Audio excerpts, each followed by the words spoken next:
બોટાદ જિલ્લાની સ્થાનિક સ્વરાજ્યની ચૂંટણીમાં કોંગ્રેસ પક્ષ તરફથી ઉમેદવારી કરતા ઉમેદવાર પર જીવલેણ હુમલો કર્યાનો આક્ષેપ.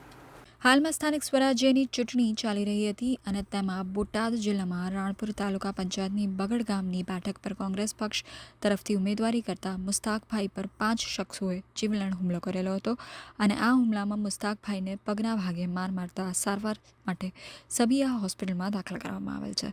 આ બાબતની જાણ બોટાદ જિલ્લા કોંગ્રેસ સમિતિને થતાં જ બોટાદ જિલ્લા કોંગ્રેસના પ્રમુખ હેમંતભાઈ કટારિયા તેમજ જિલ્લાના કોંગ્રેસ પક્ષના કાર્યકરો હોસ્પિટલમાં એકત્રિત થયેલા હતા અને તેઓએ માંગ કરેલ છે કે આ મુસ્તાકભાઈ પર હુમલો કરનારા આરોપીઓને પકડી પાડી તેના પર કાયદાકીય કાર્યવાહી કરવામાં આવે અને હવે પછી આવા કોઈ બનાવ ન બને તે માટે બોટાદ જિલ્લા પોલીસ તો બંદોબસ્ત કરી રહી છે તેમ બોટાદ જિલ્લા કોંગ્રેસના પ્રમુખ હેમંતભાઈ કટારિયાએ માંગ કરી હતી તથા મુસ્તાકભાઈએ પણ માંગ કરેલ છે કે આ હુમલો કરનાર આરોપીઓની પકડ પાડી સખત સજા કરવામાં આવે અને તેમને પૂરતું રક્ષણ આપવામાં આવે. હાલમાં મુસ્તાકભાઈ બોટાદમાં આવેલ સબિયા હોસ્પિટલમાં સારવાર લઈ રહ્યા છે. આ મુસ્તાકભાઈ તરફથી જણાવવામાં આવેલ છે કે ચૂંટણીની દાજ રાખી તેમના પર હુમલો કર્યા હોવાનો આક્ષેપ કરવામાં આવેલ છે.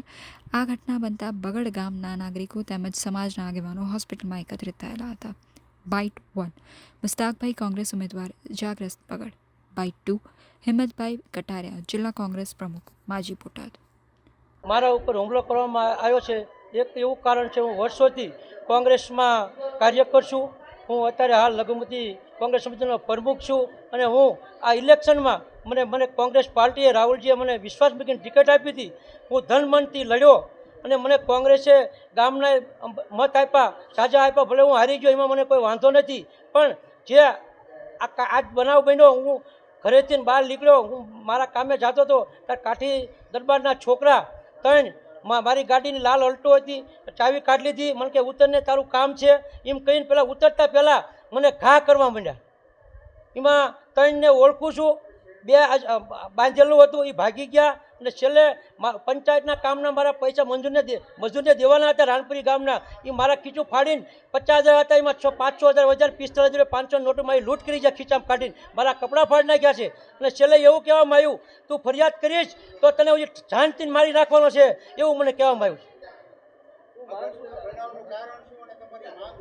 બનાવનું કારણ એવું છે, હું કોંગ્રેસે મને ટિકિટ આપી, હું લડ્યો. હું કોઈ ભવિષ્યમાં આગળ જિલ્લા પંચાયત લડું કે ધારાસભા લડું તે બાબતમાં અમને ઓલું થાય છે કે આગળ વહી છે તો આપણે હેરાન કરશે અને દેવી મારી ઉપર દાજ રાખીને આ મને કાવતરું રચ્યું છે.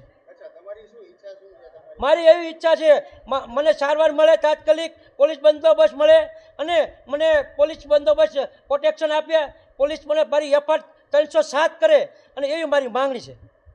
કોંગ્રેસના જૂના કાર્યકર અને કોંગ્રેસ પક્ષે જેમને તાલુકા પંચાયતની ટિકિટ આપી હતી એવા મુસ્તાકભાઈ ઉપર જીવલેણ હુમલો થયો છે, ત્યારે એને સખત શબ્દોમાં અમે વખોડીએ છીએ.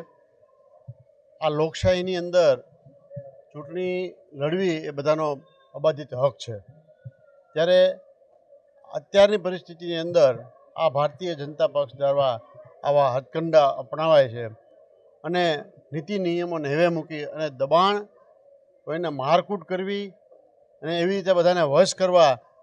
આ ચૂંટણી કેમ લડ્યો, શા માટે તું ચૂંટણી લડ્યો, તું કોંગ્રેસી છો, આવા બધા ભાઈના મુસ્તાકભાઈના કહેવા મુજબ આવી રીતે વાત કરી અને એના ઉપર એટેક કરવામાં આવ્યો છે.